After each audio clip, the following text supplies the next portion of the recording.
Boa tarde, meus queridos. É muito bom estar aqui com vocês, apesar do nosso carro ter furado. Eu falei, eu vou chegar todo encharcado na igreja tentando trocar o pneu desse carro. Eu acho que a gente tentou, mas não conseguiu, por algum motivo. Mas, aprove o Senhor nos trazer até aqui.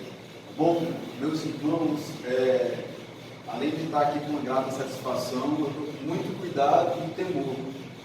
Não temor de homens, mas temor ao Senhor, porque eu sei que essas coisas do coração, e quando a gente trata das questões de doenças mentais, a gente sempre tem ou conhece alguém que passa por isso, ou nós mesmos já passamos por essa situação.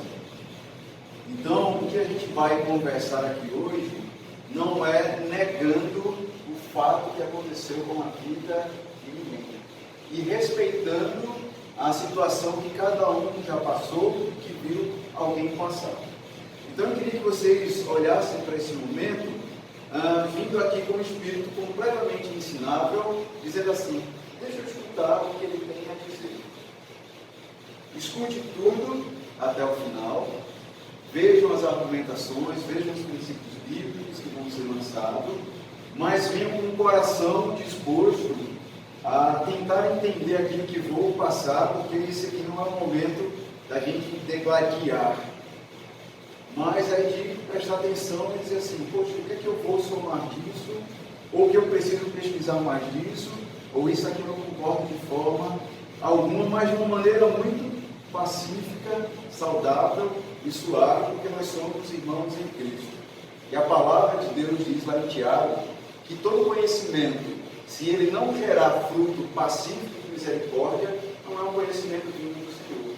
E o que a gente procura com isso é promover esse tipo de conhecimento, esse tipo de debate, que gere esse fruto pacífico.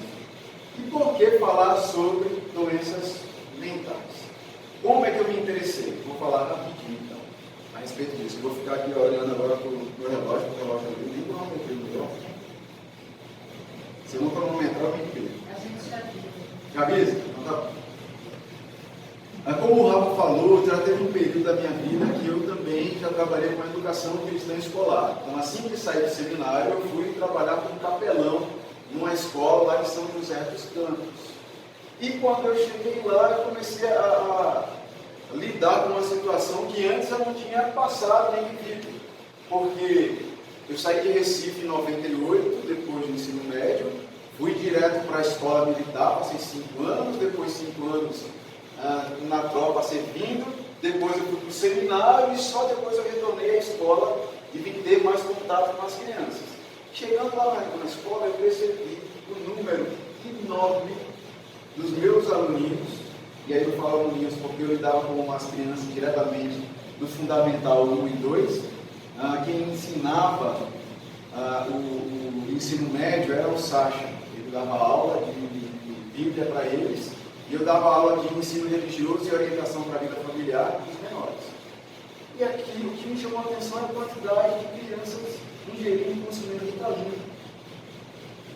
Era grande, mas antes não era assim. Eu fui criança, eu me lembro. E eu passei um tempo também, adolescente, acompanhando meu irmão, que era criança. Eu não via tantas crianças tomando ritalina. E eu comecei então a me questionar: o que é que está havendo hoje que não havia antes, que essas crianças estão sendo enquadradas ou rotuladas, ou estão sendo diagnosticadas como alguma coisa que faça com que elas estejam tomando ritalina?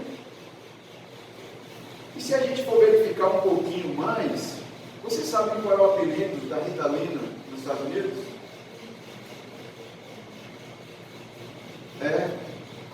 Cocaína,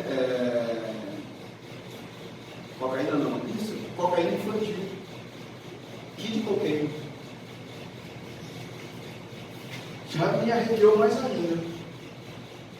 Ritalina, kid cocaine, kid cocaine. Por que isso? Então, paralelamente ao trabalho com as crianças, e eu sendo capelão, sabendo que eu lidava com as aulas, comecei a me especializar na questão de aconselhamento bíblico, Se eu acredito que a palavra de Deus é a resposta para todo o problema da alma, inclusive para a alma da criança, aonde eu tenho que recorrer e estudar a Bíblia. E vivendo e aprendendo e estudando mais, isso já faz bastante tempo, eu me deparei com essas questões das doenças mentais, tanto nas crianças quanto nos pais das crianças. Hoje eu tenho aconselhado muito mais adultos do que as crianças e os pais das crianças.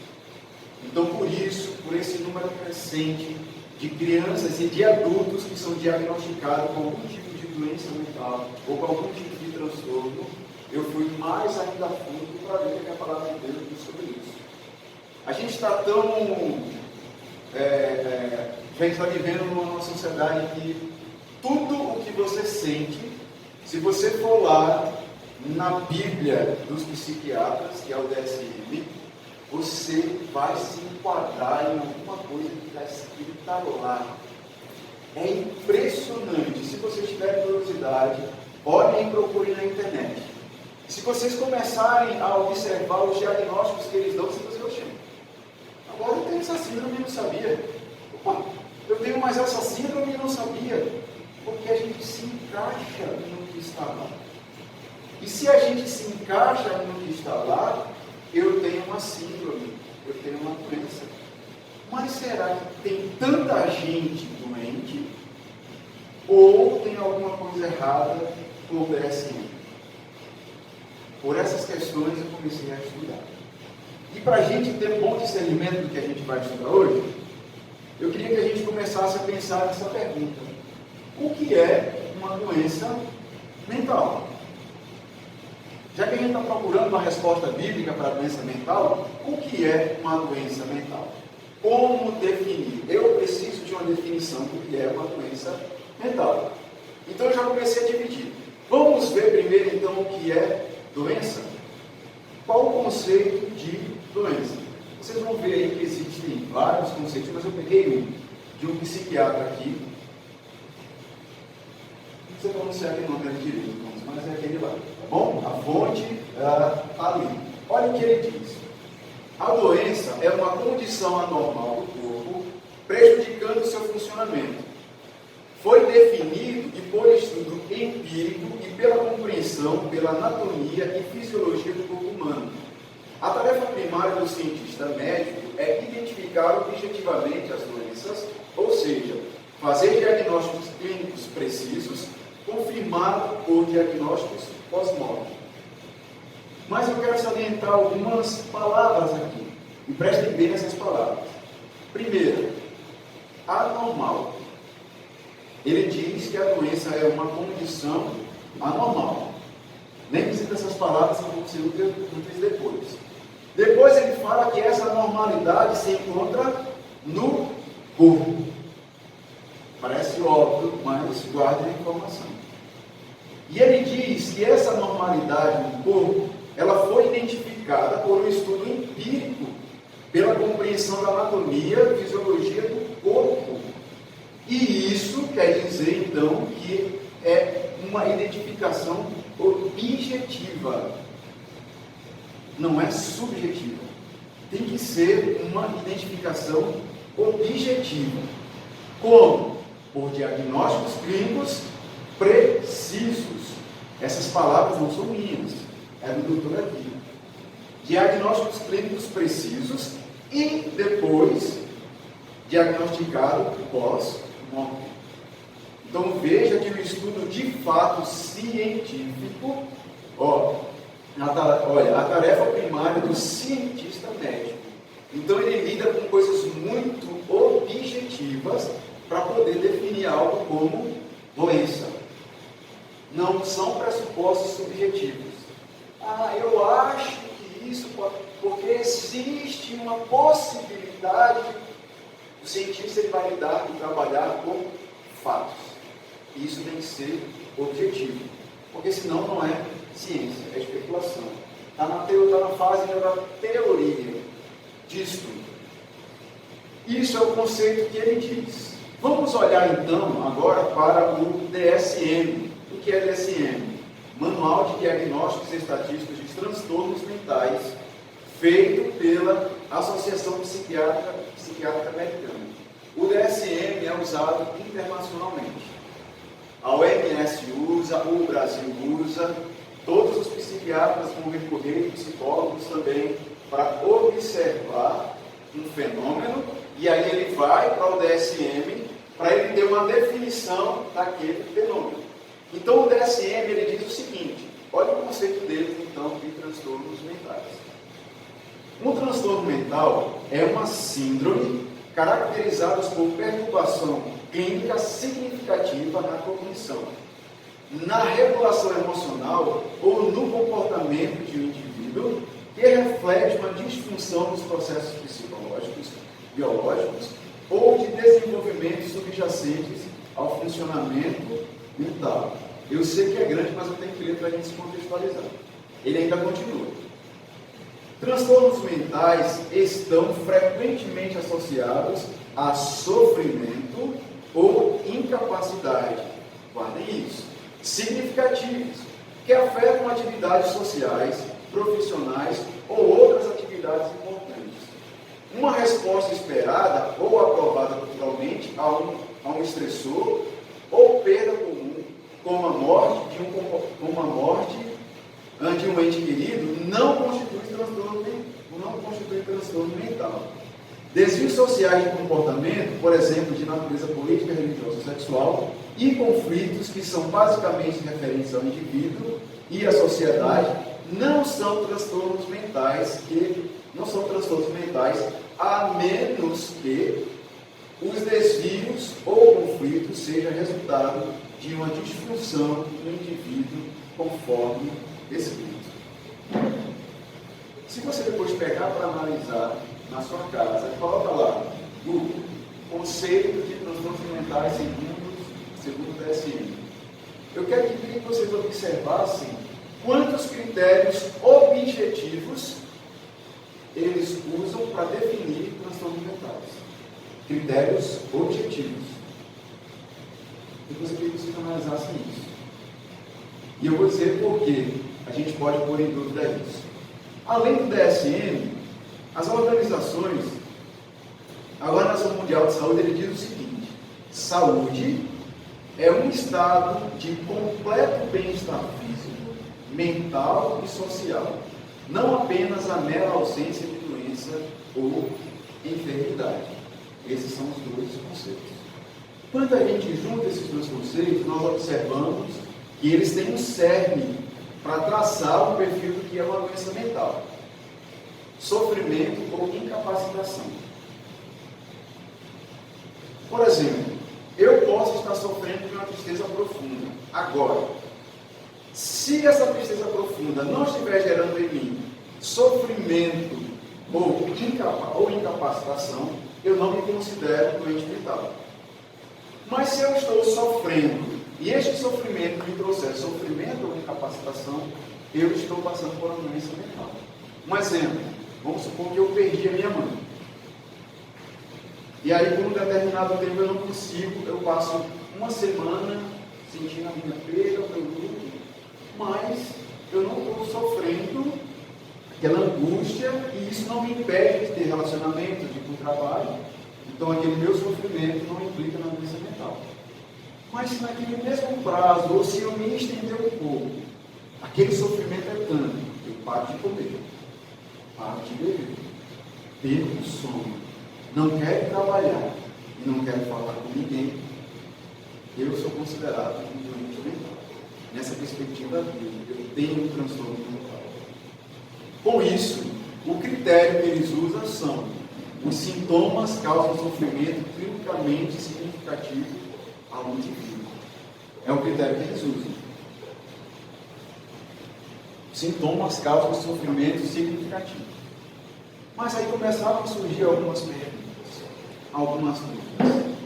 Primeiro, quando a gente olha para isso tudo, você pode se perguntar: o que constitui funcionamento psicologicamente normal do indivíduo? Quem estabelece esse padrão? Aonde, cientificamente, alguém pode ter um parâmetro para dizer: este é o parâmetro, e quando uma pessoa sai desse parâmetro, ele está funcionando psicologicamente é normal. Eu vou dar um exemplo. Se você for fazer um exame de sangue e a determinada contagem de glóbulos brancos, por exemplo, der aquém a um valor estipulado lá, ele sabe. Deu aquém, está normal. Deu além, está normal. Mas ele tem um padrão. Em relação a esse funcionamento psicológico, quem estabeleceu esse padrão? Quem me disse? Como ele pode provar isso de uma forma objetiva? Lembre-se, ciência, forma objetiva. Quem me diz isso? Ou o transtorno clinicamente significativo. Quem me diz se aquilo é clinicamente significativo? Qual é o padrão que ele estabeleceu para dizer isso? Outra pergunta. Quem tem autoridade para decidir o que é funcionamento psicologicamente normal? De onde vem essa autoridade? Eu vou acreditar em quem? Vou acreditar no DSM? Eu vou acreditar naquele outro doutor que é de confiança, que tem uma outra postura?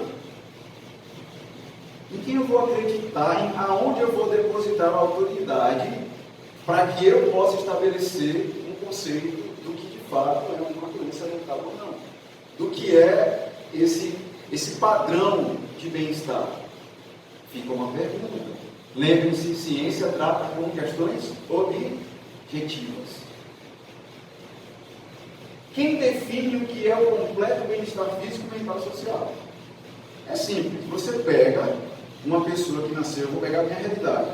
Pega uma pessoa que nasceu no sertão, que está lá, passando seca, e não tem luxo nenhum. Aí você pergunte para ela o que é felicidade. Aí venha para a capital, São Paulo, e pergunte para um jovem, para ele, e pergunta para ele, defina o que é felicidade. Eu tenho quase certeza absoluta que eu vou ter dois conceitos diferentes de felicidade. O que é o completo bem-estar para um, não é o completo bem-estar para o outro. Quem definiu na OMS o que é o completo bem-estar? De onde vem esse padrão? Quem estabeleceu? É algo muito subjetivo, varia muito. Ou seja, eu posso pôr em xeque esse conceito que estão me dando para eu pensar. Eu posso então pensar o seguinte: alguém está doente porque o seu corpo sente dor por causa do trabalho intenso? Ou porque sente-se triste por causa de uma decepção? Ou porque está com uma contenda familiar? Eu posso dizer que essa pessoa está doente porque ela está passando por isso? Lembre-se, eu tenho um fato. Qual fato? Eu sinto dor por causa do meu trabalho. Isso é um fato real. Mas será que eu posso dizer que esse fato real, ele se traduz numa doença? Eu tenho outro fato real. Eu me decepcionei muito. E essa decepção está me trazendo uma dor horrível. É um fato. Mas será que eu posso dizer que eu estou doente por causa disso? Eu tenho um outro fato. Eu estou passando por uma contenda familiar terrível. Lembre-se que quem pastoreia cuida de corações. E muitos desses conflitos são conflitos dentro do lar. E pessoas sofrem muito por causa de conflitos dentro do lar. Será que eu posso categorizar essa pessoa como doente por causa desse conflito no lar? Será que o nome que eu dou a isso é doença? Então é um questionamento que eu tenho que fazer. O que é uma doença?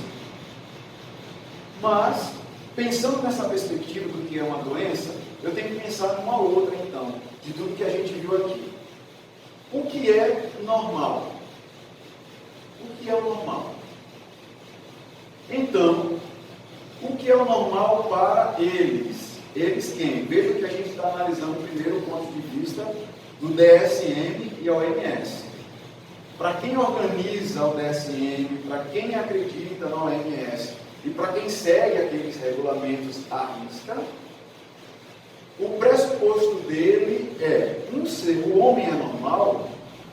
O homem normal é um ser porque ele é um ser amoral. Como assim ele é um ser? Ele é um ser neutro. E por que a grande maioria dos psiquiatras e algumas partes dos psicólogos acreditam nisso? Porque eles partem de um pressuposto evolucionista. Eles, a grande maioria, podem investigar, descartam Deus dessa equação. Então, quando eles olham para o ser humano, eles veem que um produto da evolução. É um animal que evoluiu diferente dos outros animais. Eles olham assim, matéria pura. E sendo matéria, ele não tem essa questão moral nele. Ele nasceu neutro e vai adquirindo essas questões morais ao longo da vida. Eles partem desse pressuposto. Então, para ele, a normalidade é isso. O ser humano é um ser amoral. Outro conceito que eles têm na mente. O homem é concebido como saudável e bom. Por quê? Porque ele é um ser amoral. Ele é apenas fruto de uma evolução. É um animal que seguiu um caminho diferente dos outros animais. Então, a princípio, ele é saudável. Ele não tem nenhum problema mental. Alguma coisa ali, se acontece fora disso, está errado. E aí se torna anormal. Essa primeira parte, meus queridos, vai ser um pouquinho assim, um tanto filosófica quanto teórica, mas a gente tem que entender isso para eu poder chegar com um argumento bíblico, para a gente fechar tudo, ok? Também existe para eles um outro tipo de normalidade. Se você for pesquisar, você vai ver várias opções apresentando vários critérios de normalidade. Mas tem um outro critério que a maioria dos psiquiatras usam. É a normalidade estatística. O DSM, na verdade, ele segue muito dessa normalidade estatística. Nem todo mundo aprova, nem todos os cientistas aprovam, mas é o que ele segue. Olha o que a normalidade estatística diz. A regra aqui é a frequência. O normal passa a ser aquilo que se observa com maior frequência. Os indivíduos situados no limite ou fora de uma curva de distribuição são considerados doentes. Para especialistas, é um critério bom para os fenômenos quantitativos, como peso, pressão arterial e horas de sono. Porém, falha em saúde geral e mental. Nem todos acreditam assim. Muitos dos psiquiatras e muitos desses que fizeram DSM, eles acreditam que o padrão de normalidade se encaixa nisso. O que a maioria está vivendo é que é o normal. Será que isso é o objetivo? Ou depende do olhar de quem observa o fenômeno? O mesmo fenômeno, ele pode ser observado, ele pode ser interpretado por duas pessoas de forma diferente. Esse conceito aqui, esse padrão, tira toda a objetividade. Porque a gente pode começar a jogar, não, mas olha só, se você observar essa questão, você vai ver que não pode se encaixar muito com a maioria, não. Mas eu acho que se a gente observar por esse aspecto, ela encaixa a maioria aqui. É isso que eles pensam. Só que no fundo, isso é uma filosofia chamada utilitarismo. E o que é que o utilitarismo diz? O maior bem para o maior número de pessoas. É assim que eles estão pensando e é assim que eles estão categorizando doenças mentais. O que está acontecendo com a maioria é normal. O que tem acontecido com a minoria é anormal. E assim, bora tocar o barco e começar a colocar as nossas definições em cima disso. O utilitarismo também é uma filosofia seguida por muitos evolucionistas, que olham para a gente como apenas matéria. Quando o DSM ele olha para essas questões, até o próprio DSM ele aponta uma falha para esse processo. Olha o que ele diz. A ausência de marcadores biológicos claros ou medidas clinicamente úteis de gravidade para muitos transtornos mentais, não foi possível separar completamente as expressões normais e patológicas dos sintomas contidos nos critérios dos critérios diagnósticos. Eles estão dizendo que eles mesmos observam para o que eles categorizam como doença e eles não conseguem objetivamente distinguir o que é normal e o que é patológico, anormal. Só aí, meus queridos, se eu parar, só aí eu tenho motivos suficientes para olhar para todo o restante do DSM e duvidar de tudo. Porque se eu chegar para o psiquiatra e perguntar para ele, você tem como provar? Me mostre uma revista científica dizendo que isso que o senhor está apontando como anormalidade é aceito no campo científico. Sabe o que ele vai dizer? Não tem. Porque eu tenho certeza que as pessoas dizem que eles não têm. Eu não estou falando de artigos publicados aqui no Brasil, não. Eu estou falando de revistas internacionais científicas que dão peso aos estudos científicos. Nenhum deles, se tiver honestidade, está conversando com o meu amigo Daniel, ele está falando sobre uma honestidade intelectual. Nenhum deles vai afirmar, eles têm medo disso, por causa da questão de honestidade intelectual. Aí alguém veio e falou o seguinte: não, eu vou estabelecer um outro critério para a gente observar se isso é normal ou anormal. Qual o critério? Frequência e duração. Se essa pessoa ela estiver, é frequência e intensidade, tá, irmãos? Perdão. Se essa pessoa estiver sentindo essa tristeza profunda, com essa intensidade, por tantos dias, ela é categorizada como doente mental. Aí eu pergunto para vocês: quem definiu qual é a frequência que uma pessoa sofre pela dor de perder alguém? Alguém me diga, como é que eu posso medir isso? Quem que pode medir quanto tempo eu vou sentir aquela dor? Eu não posso fazer isso. E eu não posso categorizar alguém sendo anormal por causa disso. Sabe por quê, meus queridos? Nós temos que lembrar de um princípio bíblico da singularidade. Deus fez cada um singular do jeito que Ele quis. Eu não vou ter a mesma reação que o Rafa sobre um determinado fenômeno, apesar do fenômeno ser o mesmo. E vocês sabem disso, vocês sabem de pessoas que levam Covid. Tem pessoas que perderam o emprego e, não, perdi o emprego, vou acabar. Vou fazer outra coisa, mas foi. Mas eu tenho certeza que vocês conhecem pessoas que perderam o emprego e tiveram que precisar de muita ajuda para se reerguer. Será que eu posso dizer que aquela pessoa está doente porque ela teve que ter um pouco mais de ajuda ou demorou um tempo maior para se reerguer? Eu tenho um fenômeno. Aquela pessoa ali, ela teve maior dificuldade para passar por aquela situação. Mas será que o nome desse fenômeno é doença? Ou será que aquilo que ele está passando é algo anormal? Eu tenho que refletir sobre isso, porque isso vai trazer várias consequências. Aí, alguns disseram o seguinte: não, eu tenho um outro padrão para estabelecer normalidade sobre determinadas circunstâncias. Qual? Imagens.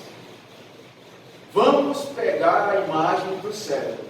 Isso aqui, um neurocientista, a neurociência, um neurologista também vai trabalhar com essas questões de imagem. Só que aí, queridos, eles não falam para ninguém que esse critério é falacioso. Se você chegar para alguém sério e perguntar o seguinte: doutor, essa diferença de imagem, isso é causa ou efeito? Sabe o que eles vão dizer? Não sei. Se ele for sério, honestamente, eles vão dizer isso. Ah, André, você está dizendo isso porque você é crente. Faça o seguinte: procure lá no Google e vejam quantos não cristãos e ateus advogam sobre a questão da falácia das imagens para provar normalidade. eles não conseguem fugir dessa questão, causa e efeito. E por que isso? Porque o nosso cérebro é plástico, neuroplasticidade. Se eu imprimo uma rotina para ele, inclusive uma rotina de pensamento, ele vai se adequando, ele vai se moldando, ele é plástico a isso. Então essa imagem, ele não sabe dizer se o que está acontecendo no meu cérebro hoje foi causado por aquilo ou é efeito daquelas circunstâncias. Não tem como eles medirem. Por isso, isso não pode ser padrão de normalidade, porque não é objetivo, é subjetivo. Mas eles vão dizer para vocês que isso é um critério. Eu ia passar para vocês agora. Não, vou passar. Eu quero que vocês vejam a consequência disso.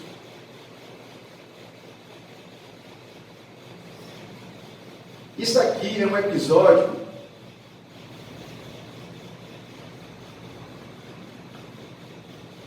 Isso aqui é uma cena Oh, meu Deus, como é que é o nome disso? Sério, Chicago Med. E eu tenho achado muito interessante. Opa, não sei o que eu fiz aqui não. Que não está aparecendo aqui. O Dr. Halstead tem razão. Será que esse homem... Não, mas a imagem aqui, como é que eu faço?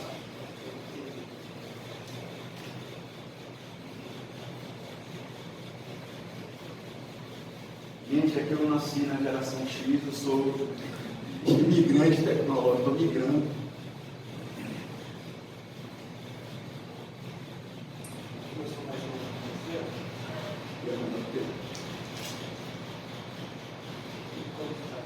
Aqui, eu já bem isso.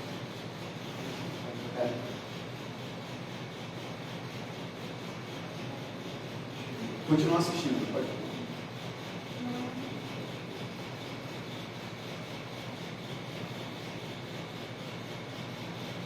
Esse homem, esse pedófilo, está sendo racional? É engraçado.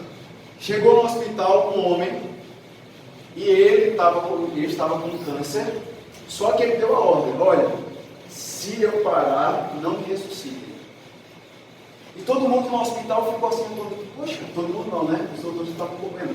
Por que esse homem não quer viver? Aí ele baixou e chegou e falou assim: não, eu fiz coisas horríveis, eu sou pedófilo, e eu não consigo parar de desejar isso. Eu estou a ponto de cometer isso de novo, por isso eu quero morrer. Eu quero morrer. E eles começaram a discutir isso. Não, mas tem solução para ele, porque pedofilia é uma doença. Vejam como eles concluíram que pedofilia é uma doença. Engraçado, mas parece que está. O Dr. Halstead tem razão. Será que esse homem, esse pedófilo, está sendo racional? É engraçado, mas parece que está. Então nós ficamos aqui observando ele se matar? Não tratar seu câncer não é a mesma coisa que suicídio. A decisão é dele, ele tem esse direito. Mais precisamente, eu acho que ele está buscando uma maneira de fugir dos próprios desejos. Morrendo. Doutora Luiz, já viu a pele de um pedófilo? O córtex pré-frontal e o putamen, eles acendem. É bem possível que a pedofilia seja geneticamente embutida no cérebro. Não tem nada que ele possa fazer a respeito? Bom, sim e não. A ideia é que não é possível mudar as conexões. Mas a mente é outra questão. Me parece que é isso que o Sr. Thomas vem tentando fazer. Se analisar do ponto de vista dele, tudo me parece bem racional. Ele chegou e falou assim: não, eu vou passar outro trecho. Ele falou assim: os exames dele, ele falou o nome do exame, acusa que o órgão frontal dele vai ser não sei o quê. Ele diagnosticou a anormalidade dele de pedofilia baseado no exame de imagem. Mas só que ele esqueceu de falar no filme, e para todos que assistem, que existe uma pequena coisa que a gente não consegue definir nesse exame de imagem: se ela é causa ou efeito. Agora me diga, quem assiste isso e ouve esses médicos falarem isso, vão acreditar que pedofilia é ou não é uma doença mental? Vai. Porque o padrão de anormalidade está baseado no exame de imagem, falado por um médico. Outro aqui.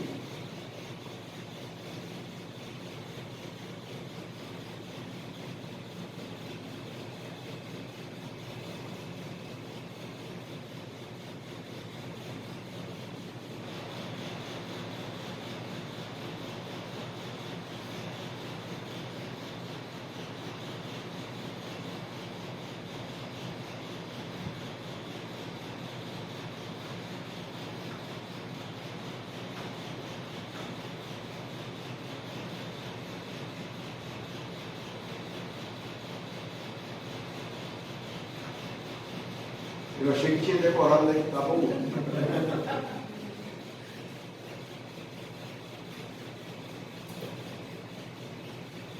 Irmãos, eu não vou catar aqui não, por causa do nosso tempo. Mas nesse mesmo episódio, o pai dessa doutora, esse cidadão aqui, ó. Esse cidadão aqui, ele é doutor. Só que ele está sendo acusado de ser estuprador. Aí esse doutor aqui, que é psiquiatra, conversa com o outro e leva a imagem do cérebro dele. Aí o outro doutor fala assim: nossa, isso aqui é de algum caso seu de prisioneiro? Aí ele fala assim: não é de prisioneiro, mas por que você acha isso? Aí o outro doutor fala: porque o córtex, não sei o que dele, aponta que ele é maníaco. Ou seja, essa pessoa é um estuprador, porque o exame de imagem dele verifica alterações que acontecem no cérebro de um maníaco. E por isso ele é doente. Só que, de novo, eles... agora pode passar, por favor. E nas nossas conversas, é minha opinião que você... Só que, de novo, eles esqueceram de dizer aí que existe essa dúvida e até agora eles não conseguem esclarecer. Podem pesquisar e podem perguntar: doutor, você consegue me explicar? Gente, pode pesquisar. Você consegue me explicar se realmente vocês já conseguiram diferenciar a respeito de imagem, a relação causa e efeito? Aí chegou alguém e falou assim: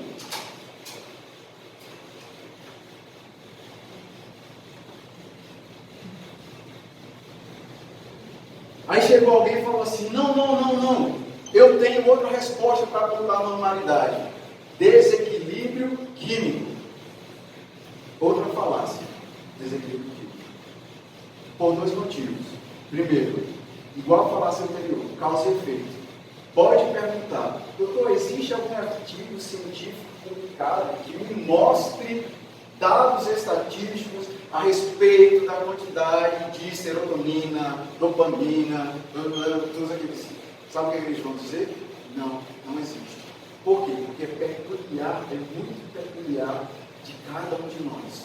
Não existe uma dosagem padrão que eles digam que você esteja normal ou não. Para quê? Não existe. Também é falaciosa essa questão.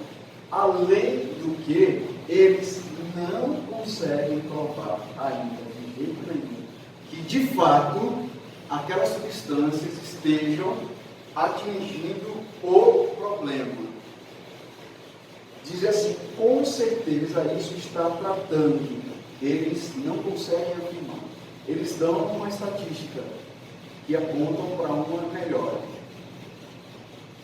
mas que eles não conseguem atribuir um valor, objetivos e condições objetivas para alegar aquilo. Existe até uma forma de identificar isso quando eles usam essa questão do desequilíbrio químico, se eles olham primeiro para a doença ou se eles olham primeiro para o efeito do remédio.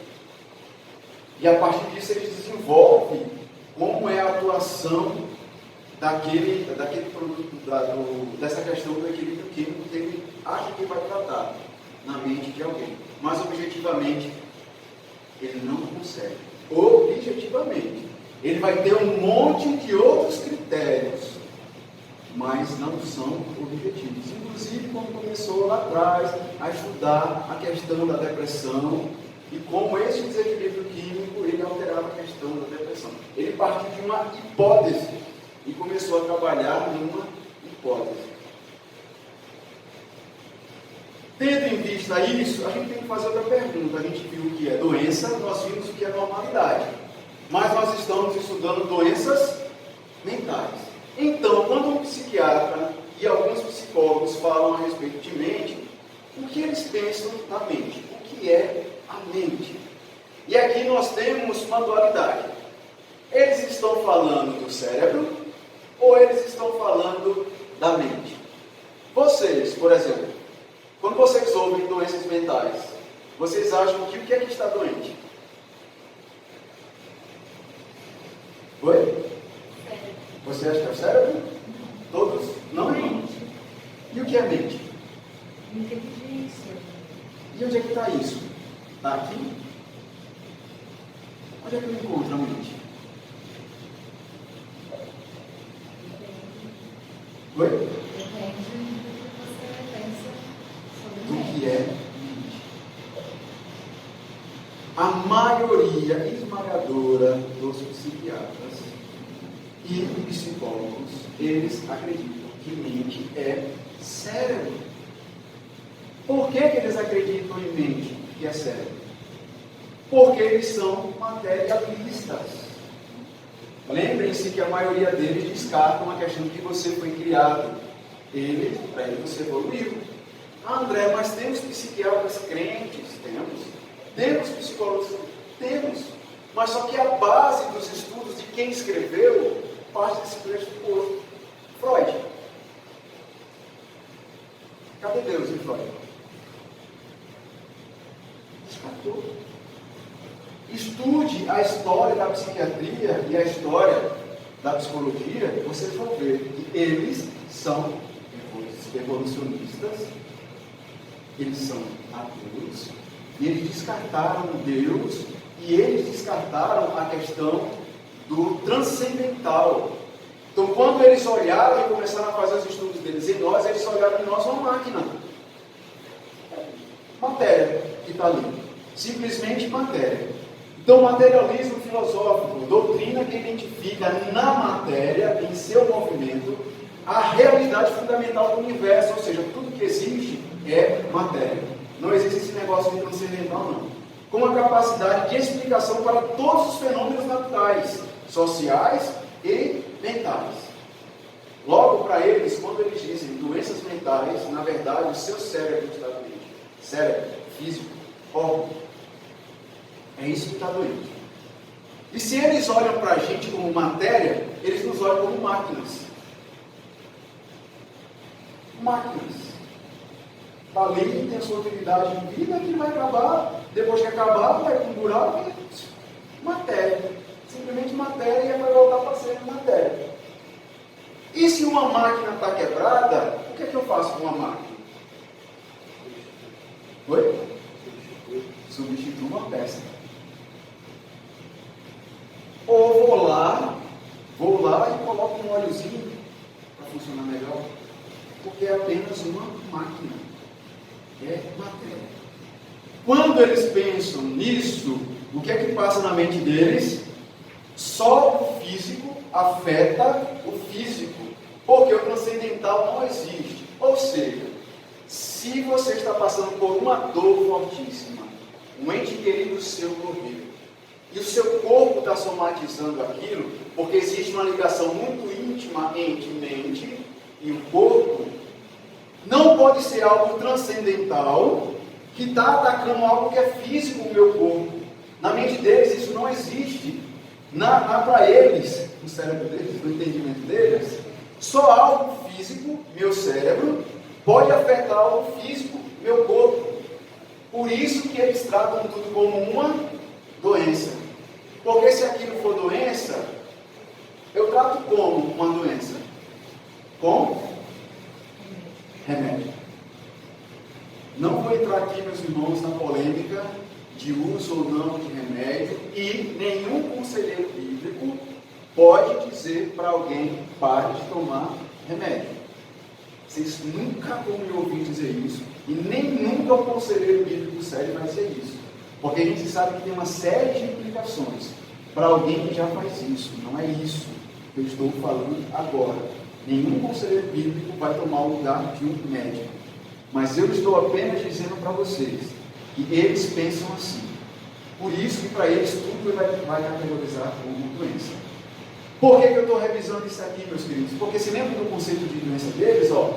Doença é uma condição anormal do corpo. Então, na verdade, se o meu corpo está sentindo algo, é o meu cérebro que está doente. Se é o meu órgão, o cérebro que está doente, eu simplesmente dou um remédio para ajeitar o cérebro dele. É assim que eles pensam. Então, pergunto, quando você fala ou pensa que alguém está com uma doença mental, você acha que é a alma dele que está doente ou o cérebro dele que está doente? Porque a partir daí, você vai começar a definir qual caminho tomar para que aquela pessoa que está passando por uma situação que é uma situação real. Lembre-se, eu não estou negando.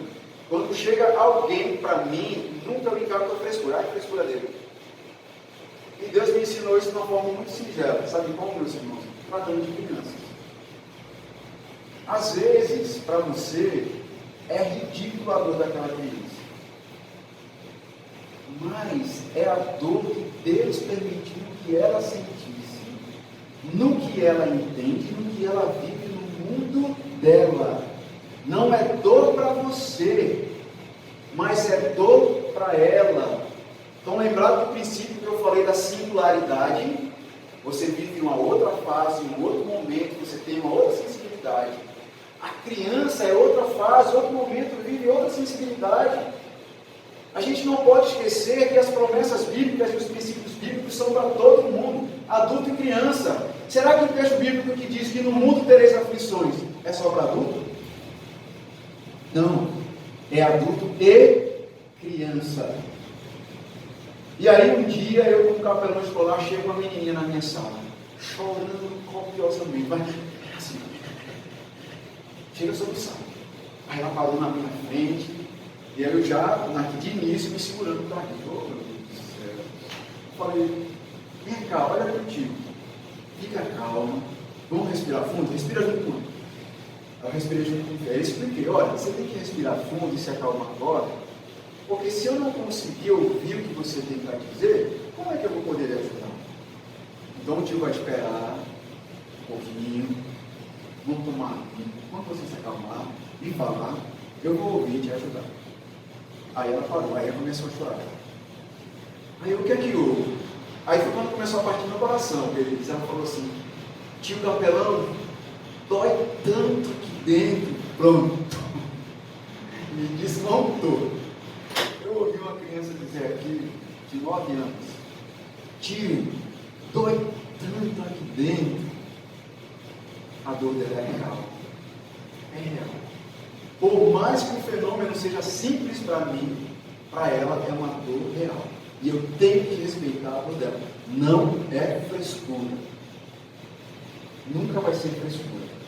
Eu posso, até de um marmanjo, que eu acho que é frescura, que alguém pode categorizar como frescura, eu tenho que ter a compaixão que o Senhor Jesus Cristo teria e fazer com que ele enxergue a verdade. Talvez no final, em outro momento, eu diga, ó, faz tempestade com um copo d'água não, porque não precisa sofrer tanto por isso. Mas naquele momento a pessoa está sofrendo, eu não tenho direito de dizer que é frescura. Mas voltando aqui para o exemplo da criança. Aí ela falou assim, tio, tem a menininha lá na sala, a Isabela, que ela disse para os outros que ninguém poderia ser meu amigo. Ninguém está falando comigo na sala, porque ela ordenou que ninguém fosse meu amigo. E essa menininha era japonesinha, ela queria curso mesmo, ela fazia parte da... E ela mandava e controlava. Aquela criança estava sofrendo. Por isso, ninguém pode negar e zombar da dor de ninguém. Nós temos que fazer igual ao Senhor Jesus Cristo. Parar, ouvir e dar esperança para a alma. Porque para mim, eu entendo doenças mentais como doença da alma. não como doença do cérebro. Porque quando for doença do cérebro, ele será objetivo. Nenhum médico vai ter dúvidas. E nenhum conceito vai variar de canto para canto. Então vamos lá, irmãos, para terminar essa parte. Uma perspectiva bíblica de tudo que eu falei agora. Lembre-se que eu falei da perspectiva DSM ou OMS, tá?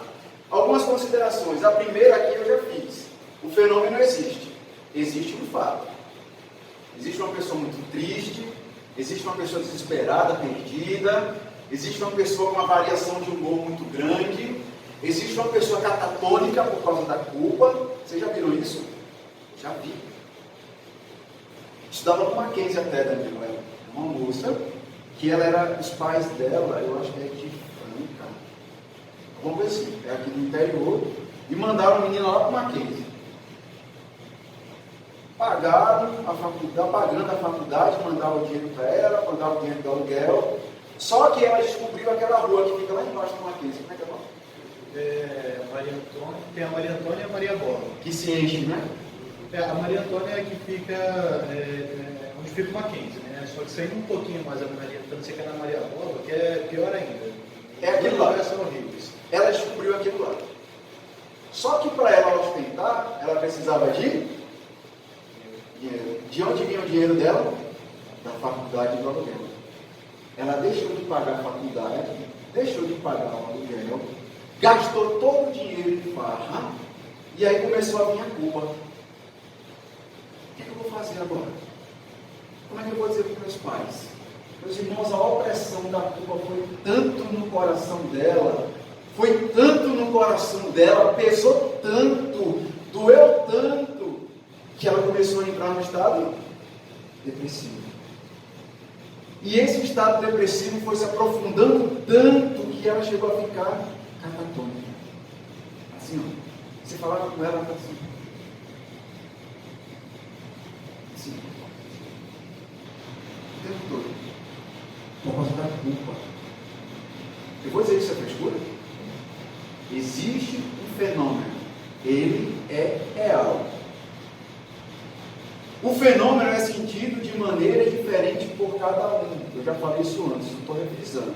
Por que eu estou deixando bem claro isso, meus irmãos? Para que ninguém pense que um conselheiro bíblico é frio, é idiota ou nega o sofrimento de alguém. A única questão nossa é como eu vou interpretar este fenômeno. Essa é a nossa única diferença. Para eu interpretar esse fenômeno, então, existe a necessidade da autoridade. A necessidade da autoridade depende do observador. Você que está observando o fenômeno, começa a ter padrões sobre aquele fenômeno. Quem te dá esse padrão? Depende, então, da lente que você usa para olhar aquilo que está acontecendo ao seu redor. Então eu pergunto, que lente você observa o fenômeno? Lentes com pressupostos psicológicos, psiquiátricos e da psicanálise, pegando todos aqueles conceitos e pressupostos formados por ateus, evolucionistas, materialistas, utilitaristas, todos eles são assim. Podem pegar lá na história e estudar. Está lá, estudem os nomes. Ou você vai olhar aquele fenômeno pela lente das Escrituras. Porque se você acredita que é a alma que está doente e não o cérebro, a Bíblia tem a resposta para toda dor na alma do ser humano. Porque a Bíblia é um manual de funcionamento nosso. Deus colocou aqui dizendo como eu penso, como eu sinto, quais são as minhas motivações, quais são os meus desejos, o desejo que eu tenho que fugir, o desejo que eu ir atrás, como eu tenho que me comportar. Não é do jeito que eu acho. Se eu acredito que eu sou uma criação de Deus, com um propósito de Deus para a minha vida. Então, a primeira coisa que você tem que definir, com que lente você vai observar aquela dor?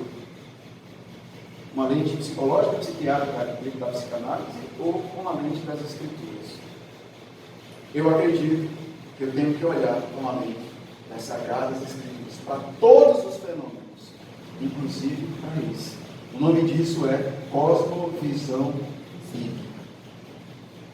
Vejam agora se não faz muito mais sentido quando a gente lembra de Romanos 12, 1 e 2. Quer que fala Romanos 12, 2?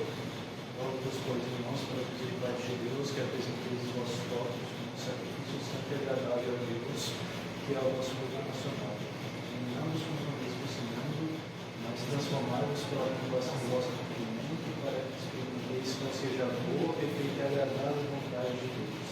Se você olhar essa mente, se você olhar esse fenômeno por essa lente, que tem pressupostos materialistas, evolucionistas, que surgiram na mente de um ateu, eu não sei se você vai estar usando o princípio de Romanos 12, 2. Porque Romanos 12, 2 diz que não se conformeis com este mundo, mas renovar as vossas mentes. Por meio do quê? Das Escrituras. Para que eu entenda a boa, perfeita e agradável vontade de Deus. Uma perspectiva bíblica, então, é que você tenha na sua mente uma definição de antropologia bíblica. E o que é uma antropologia bíblica aqui? Simples.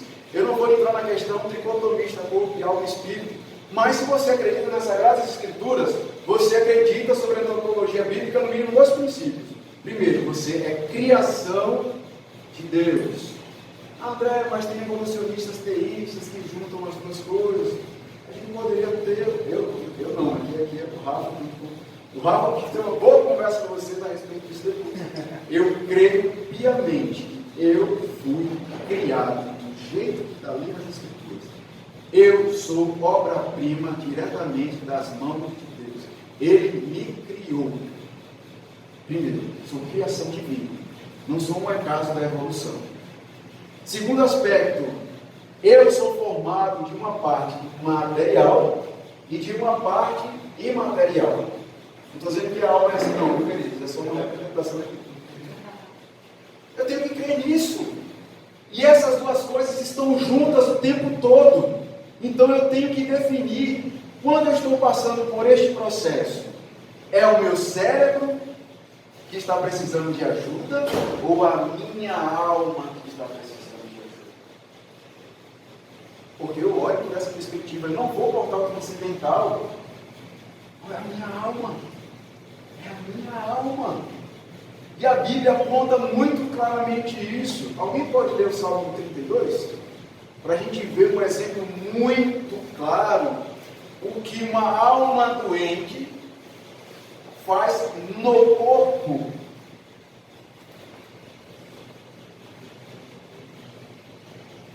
Ou você vai quer que eu leia aqui, por favor?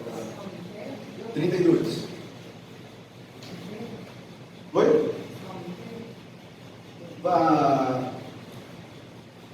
Da parte de Davi já começa a falar, eu acho que do primeiro versículo mesmo.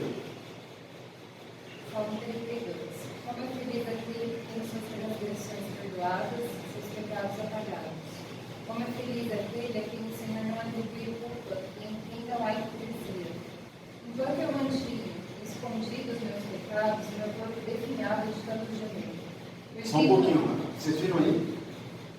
Enquanto ele não confessava o pecado dele, isso se refere a... O que é que acontecia com o corpo? O corpo dele definhava. Vocês já chegaram a conversar com alguém que passou por uma depressão profunda?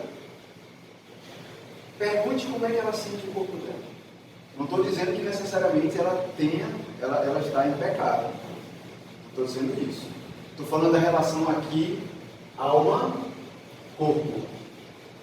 Eu já conversei com uma pessoa com uma depressão profunda e ela me dizia assim: André, você não acredita.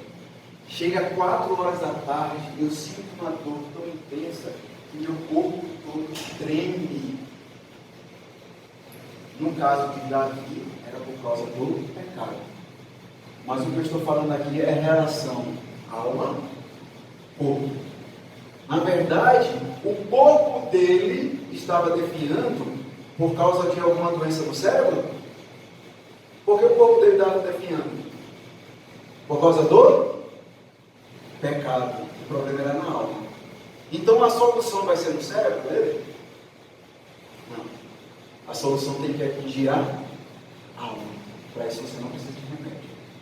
Você precisa do perdão e da graça e da misericórdia que o Senhor Jesus vai te dar se você for humildemente a Ele, se humilhar. Você pode ler só mais 2 versos? Foi dia e noite, foi dia e noite que tua mão pesava sobre mim. Minhas forças foram se esgotando como um tempo seco. Então reconheci diante de ti o meu pecado e não encobri as minhas culpas. Eu disse, confessarei as minhas transgressões ao Senhor e tu perdoaste a culpa do meu pecado. Quando ele confessou o pecado, os sintomas no corpo dele começam a desaparecer. Então, o que é o ser humano? Aí eu tenho que lembrar isso. A alma controla esses aspectos do meu cérebro. Enquanto o meu cérebro for bombardeado com essa situação de culpa, todo aquele processo químico agora vai acontecer. Mas a causa não é porque meu cérebro está doente. A minha alma está doente. E está mandando essa informação para o meu cérebro. Ah, André, isso não é real. Não? Vocês já ouviram falar de campo de concentração? Peguem as histórias do campo de concentração e de tortura psicológica e vejam que uma tortura psicológica causa no corpo de uma pessoa. Por quê? Porque o torturador começa a trabalhar a alma, a mente. A mente começa a mandar informação para o corpo e o corpo somatiza. Quer ver outro exemplo? Vocês já viram histórias de mulheres que elas pensaram que estavam grávidas, os seios cresceram, começou a produzir leite, inclusive a barriga. Mas ela não estava grávida. O que é isso? A alma dela começou a acreditar, mandou informação para o cérebro dela de que ela estava grávida. Meus queridos, nós somos aquilo que acreditamos ser. Se você é crente no Senhor Jesus Cristo, e você crê nas promessas de Deus, eu sou uma nova criatura. Nenhuma condenação há para os que estão em Cristo Jesus. Deus me libertou do pecado, da morte. Eu tenho um advogado lá no céu, que é Cristo. Ele diz que se eu confessar os meus pecados, eu estou perdoado. Ele diz que tudo posso naquele que me fortalece. Agora, se você começar a pôr na sua cabeça, eu sou um perdedor. Aí, coitado de mim, tudo gira contra mim. Eu sou miserável. Eu vou afundar. Eu não vou conseguir. Qual é a informação que você está mandando para o seu cérebro? O que é que o seu cérebro está liberando no seu corpo? Padrão bíblico de normalidade. Já estamos terminando, tá, querido? Então, qual é o padrão bíblico de normalidade? Não era para apresentar isso primeiro, mas vamos lá. O que é que você tem que pensar primeiro, irmãos? Qual é o propósito original de Deus para o homem? Esse é o padrão de normalidade. Quando Deus colocou Adão e Eva lá no jardim, como eles estavam? E digam qual era o padrão dele, analisado a nós hoje. Eles ficavam doentes, não deveriam ficar? Não. Eles iriam morrer? Não. Eles iam ter o conhecimento do bem e do mal se não comessem fruto? Não. Este é o padrão de normalidade. Ou seja, Adão antes da queda. E hoje personificado em Cristo Jesus. O que eu quero dizer com isso? Meus queridos, é que muita coisa, muita, que é taxado como anormal hoje para os psiquiatras, é o esperado de quem sofreu a queda. Como é que uma mente, a nossa, atingida pelo pecado, ela pode estar isenta de dor e de sofrimento? Alguém me explique. Se a Bíblia diz que eu ainda tenho uma natureza pecaminosa, ou seja, é normal você sentir dor profunda. Não é doença, eu não estou negando o fato, estou lembrando o que eu falei lá na frente, né? Eu não estou diminuindo a sua dor, eu só estou dizendo que isso é um padrão normal para um corpo que vive neste mundo e um corpo que ainda não foi glorificado.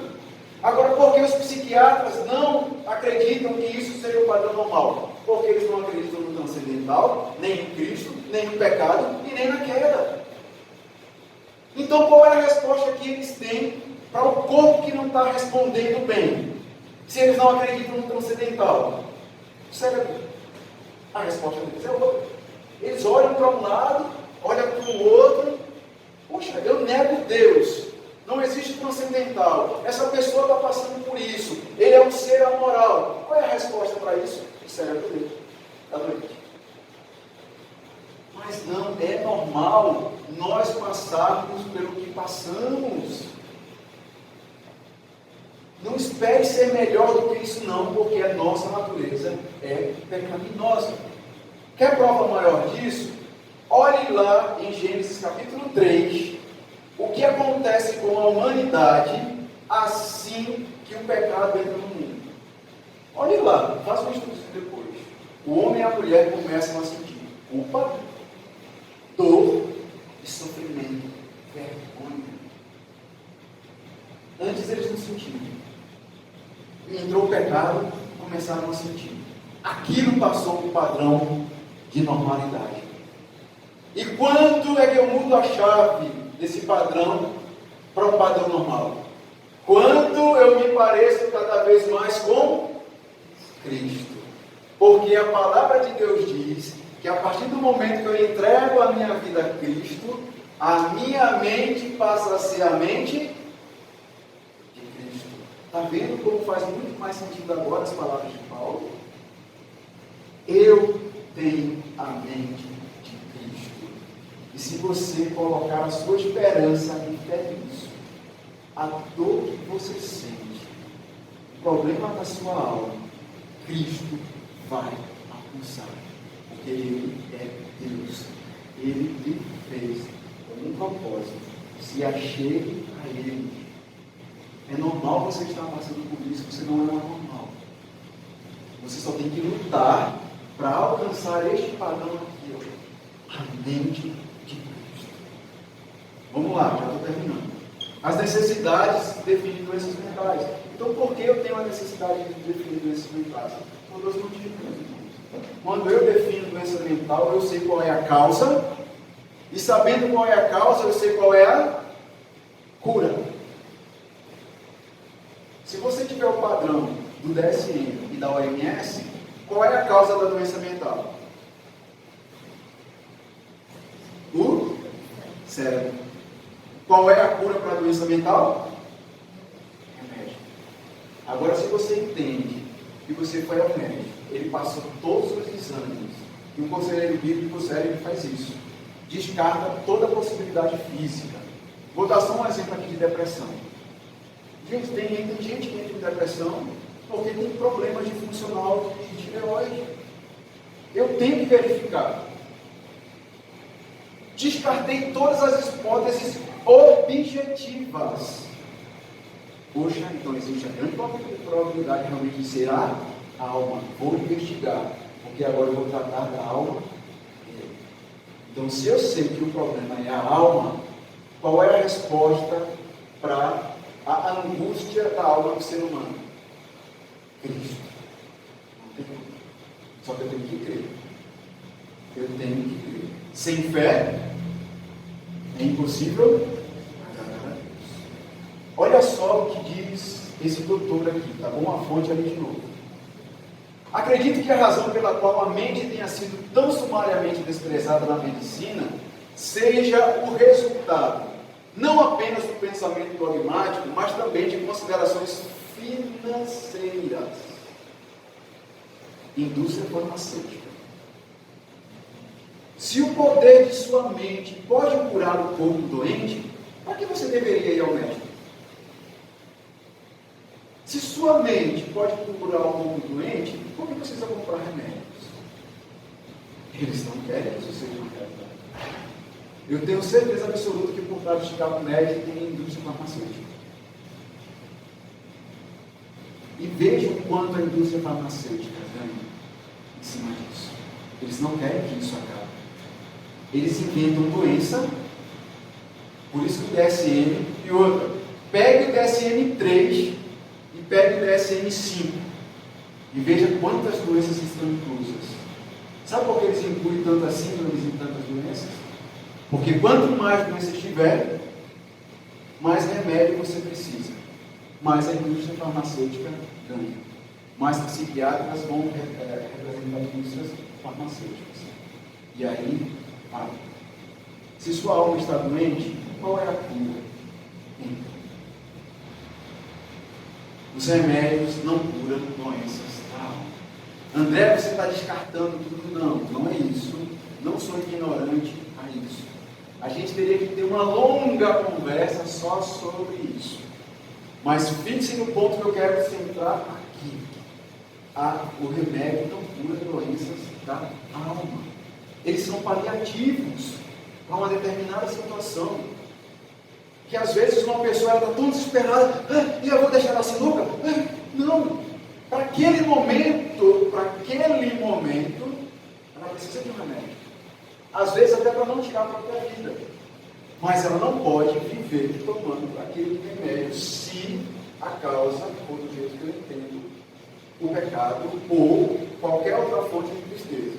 Tá? Só para deixar claro aqui, meus irmãos, existem 3 formas que a gente é acometido de alguma tristeza. Primeiro, eu pecar, e aí como Davi sofrer consequências do pecado. Alguém pecar contra mim, ou simplesmente sofrer alguma coisa de desastres naturais. Por exemplo, um tsunami. Quem aqui tem culpa de um tsunami? Ninguém. Mas eu posso sofrer por causa de um tsunami.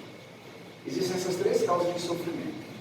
Mas se o sofrimento for a alma, ainda assim a resposta é a palavra de Deus. Por fim, então, eu tenho 3 desafios, ou 2 desafios, tá bom? Para você atingir.